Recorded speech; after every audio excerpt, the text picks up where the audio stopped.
بسم اللہ الرحمن الرحیم۔ لرن اسلامی واقعات میں ناظرین کو خوش آمدید۔ پیارے ناظرین، شوہر کو یہ عورت جملہ بولنے والی سیدھا دوزخ میں جائے گی، اور کس عورت کو آپ صلی اللہ علیہ وآلہ وسلم نے طلاق دینے کا حکم دیا، بیوی کا خاوند پر کیا حق ہے، جاننے کے لیے ویڈیو کو مکمل دیکھیے گا۔ محترم ناظرین، آپ صلی اللہ علیہ وآلہ وسلم سے یہ ثابت ہے جہنم میں عورتوں کی اکثریت ہے۔ عمران بن حسین بیان کرتے ہیں کہ نبی کریم صلی اللہ علیہ وآلہ وسلم نے فرمایا، میں نے جنت میں جھانکا تو اس میں اکثر لوگ فقراء تھے، میں نے جہنم میں جھانکا تو وہاں اکثر عورتیں تھیں۔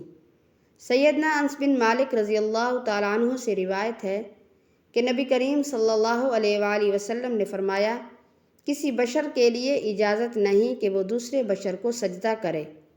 اگر ایک انسان کا دوسرے انسان کو سجدہ کرنا مناسب ہوتا تو میں عورتوں کو حکم دیتا کہ وہ اپنے خاوند کو سجدہ کرے، کیونکہ اس پر اس کے خاوند کا بہت بڑا حق ہے۔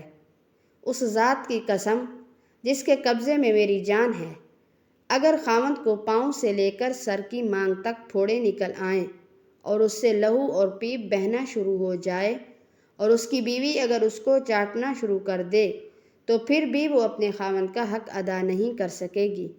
سورج اور چاند گرہن کی حقیقت یہ کہ اللہ تعالیٰ کی قدرت کی نشانیاں ہیں، یہ ظاہر کرنے کے لیے کہ وہ قادر مطلق ہے۔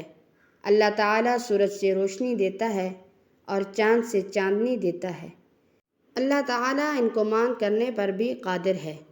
رسول اللہ صلی اللہ علیہ وآلہ وسلم کے زمانے میں آپ صلی اللہ علیہ وآلہ وسلم کے صاحبزادے ابراہیم رضی اللہ تعالیٰ عنہ کا انتقال ہو گیا۔ اس زمانے میں لوگوں کا یہ خیال تھا کہ سورج گرہن کسی بڑے آدمی کی وفات یا پیدائش کی وجہ سے ہوتا ہے، جیسا کہ ابھی آپ صلی اللہ علیہ وآلہ وسلم کے بیٹے کی وفات پر ہوا۔ تو آپ صلی اللہ علیہ وآلہ وسلم نے اس عقیدے کی نفی فرمائی۔ حضرت ابو بردہ رضی اللہ تعالیٰ عنہ حضرت ابو موسیٰ رضی اللہ تعالیٰ عنہ سے روایت کرتے ہیں کہ انہوں نے بیان کیا کہ سورج گرہن ہوا تو نبی صلی اللہ علیہ وآلہ وسلم اس طرح گھبراتے ہوئے کھڑے ہوئے جیسے قیامت آ گئی ہو۔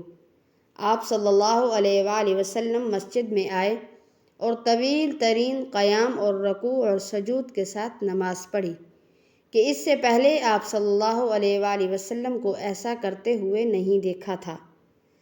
ناظرین، آپ صلی اللہ علیہ وآلہ وسلم نے فرمایا، یہ 3 نشانیاں ہیں جن کا تعلق کسی کی موت اور حیات کا سبب نہیں ہوتا، بلکہ اللہ تعالیٰ اس کے ذریعے اپنے بندوں کو ڈراتا ہے۔ جب تم اس کو دیکھو تو ذکر الہی، دعا اور استغفار کی طرف دوڑو۔ لہٰذا چاند گرہن اور سورج گرہن کے وقت ہمیں پیارے نبی صلی اللہ علیہ وآلہ وسلم کی دی ہوئی تعلیمات کے مطابق اللہ تعالیٰ کی طرف متوجہ ہو کر نماز، دعا اور استغفار میں مشغول ہونا چاہیے۔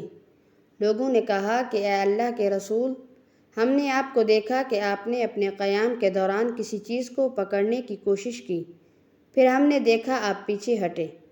تو آپ صلی اللہ علیہ وآلہ وسلم نے فرمایا، میں نے جنت دیکھی، یا فرمایا مجھے جنت دکھائی گئی تو میں نے اس سے ایک گوشہ لینے کے لیے کوشش کی تھی، اگر میں اسے لے لیتا تو تم رہتی دنیا تک اسے کھاتے رہتے۔ نیز میں نے آگ دیکھی، میں نے اس جیسا خوفناک منظر کبھی نہیں دیکھا۔ میں نے جہنم میں زیادہ عورتوں کو دیکھا۔ لوگوں نے کہا کہ اے اللہ کے رسول، کیوں؟ آپ صلی اللہ علیہ وآلہ وسلم نے فرمایا، اپنے کفر کی وجہ سے۔ کہا گیا، کیا وہ اللہ کے ساتھ کفر کرتی ہیں؟ آپ صلی اللہ علیہ وآلہ وسلم نے فرمایا، نہیں، وہ خاوند کی ناشکری کرتی ہیں اور احسان فراموش ہیں۔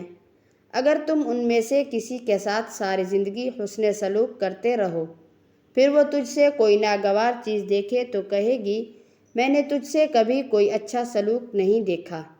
یہ ہے وہ جملہ جس جملے کو شوہر سے بولنے والی عورت جہنم میں جائے گی۔